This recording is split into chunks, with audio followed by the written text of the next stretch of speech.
xafiiska nabadgelyada dawladda deegaanka Soomaalida ee golaha nabadda midnimada deegaanka oo iskaashanaya ayaa magaalada Jijjiga ku heshiisiyay maalmo ka hor waxgaradka laba beelood oo wada degan gobolada Liibaan iyo Daawa oo khilaaf soo jiitamay muddo dheer u dhaxeeyay khilaafkaasi oo salka ku hayay hagardaamooyinkii ay abuureen TPLF waxgaradka labada beelood ee heshiiyay oo ay qada sharaf u sameysay xildhibaan Ikraan Mahad Aadan ahna wasiir ku-xigeenka xafiiska adeegga shacabka ee dawladda deegaanka Soomaalida ay ka soo qayb galeen mas'uuliyiin heer deegaan ah maamulada labada gobol ee Liibaan iyo Daawa iyo marti sharaf kale waxgaradka ayaana madasha ka soo jeediyay hadallo isugu jira dardaaran iyo duco anigoo ku hadlaya maca golaha guddiga nabadgelyada oo wakiilka garaadka waxaan u nimid inaan qayb ka noqono oon idinla joogno qadada idinkuna ducayno muujinana walaalnimada ka dhexeysa deegaanka Godaawo iyo Wardheer Doolo iyo Qorraxay iyo Jarar iyo City 12 gobol deegaanku leeyahay waxay muujinaysaa wixii ka jira Daawo ka tahay inuu ka jiri karo Jarar ama Qorraxay ka jiri karo waxa u baahan tahay marka dhamaanteedba dad isku xiran oo isku danayaan hay muujinaysaa marka hal dan baa inaga dhaxayso hal wadan baa inaga dhaxayo hal maslaxad baan walaalahay kulligeenba waxaan rajaynayaa insha Allah ta'ala walaalnimada iyo ehelnimada ka dhaxaysa reer Daawo iyo reer Liibaan waan xameeyna waxaan leeyahay iyaga corner xigee way si kii jecel yihiin wax fara badan baa naga fiicantii baahiyaha iyo dhibka jaaninka tarafka jamar buu garanaya baahida la isku qabo iyo walaalnimada iyo ehelnimada iyo xigtada waxay tahay marka insha Allah ta'ala Allah idin barakeeyo hadalkii waxaan ku soo gabagabeynayaa dhamaanteenba aan noqono dad isku dana mas'uuliyiinteena odayaasheena culummadeena waxgaradkeena dad isku xiran aan noqon insha Allah ta'ala labada gobol si gaar ah fariinta waxaan u gaarsiinayaa idinka dan idinka dhaxaysa idinka iska baahi badan wax kastoo dhexdiina yaala inaad ku xalistaan wanaag wax yaro marka xurguf ayaa soo dhaxgalay dadka meesha degan nasiib wanaag marka dagaalka dhacay dhibaatada dhacday dadka dad wada dhashanayeen oo ehel yihiin ayadoo maalmaha qaarkood mararka qaarkood qof ciyaal suuq oo qof dilo labada dhanba haddana waa dadan kala go'onayn oo isdhaxmara oo wanaagsan oo inay walaalihiin aaminsan oo inay si dhib isu dilaan aan raalli ka ahayn taa marka shalay iyo daraad iyo maanta waa ka fadhinay go'aana ka soo baxay kulwaad aragteen dadkaas walaalaha in la isu geeyo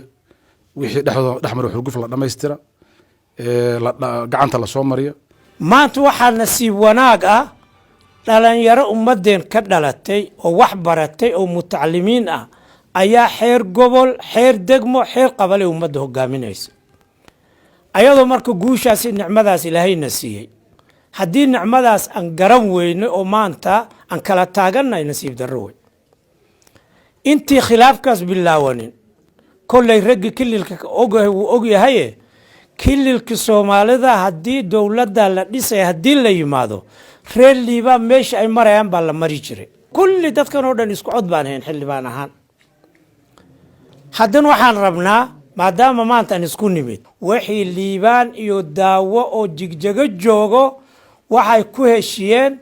khilaaf oo ummadda dhex yaalo muddo dheer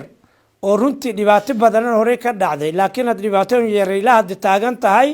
in arintaasan ka baxnay midnimadeen hore sidii aan u raadinayno inaan diyaar u nahay inaan ummadda fariintan aan u gudbino wasiir ku-xigeenka xafiiska adeegga shacabka Ikraan Mahad Aadan ahna xildhibaan laga soo doortay goboladaasi ayaa sheegtay inay waqti gelisay heshiisiinta labadaasi beelood ee walaalaha ah waxaan maanta u talagalay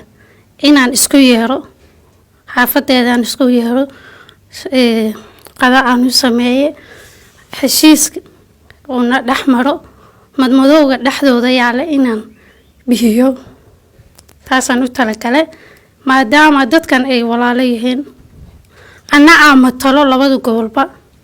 si fiican la iga soo doortay uji fiican la igu soo dhaweeyay waa shacab aad u fiican oo daacad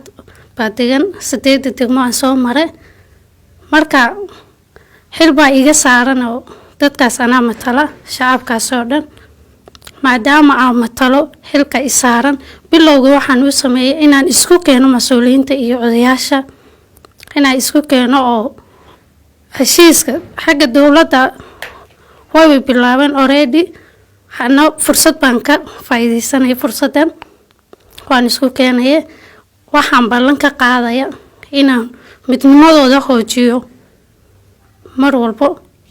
insha allah mustaqbalkana inay mid noqdaan. dhinaca kale guddoomiyaasha gobollada Liibaan iyo Daawo oo madashaasi goobjoog ka ah ayaa sheegay in dadaal badan la geliyay heshiisiinta labada beelood xukuumadda iyo waxgarad kalaba.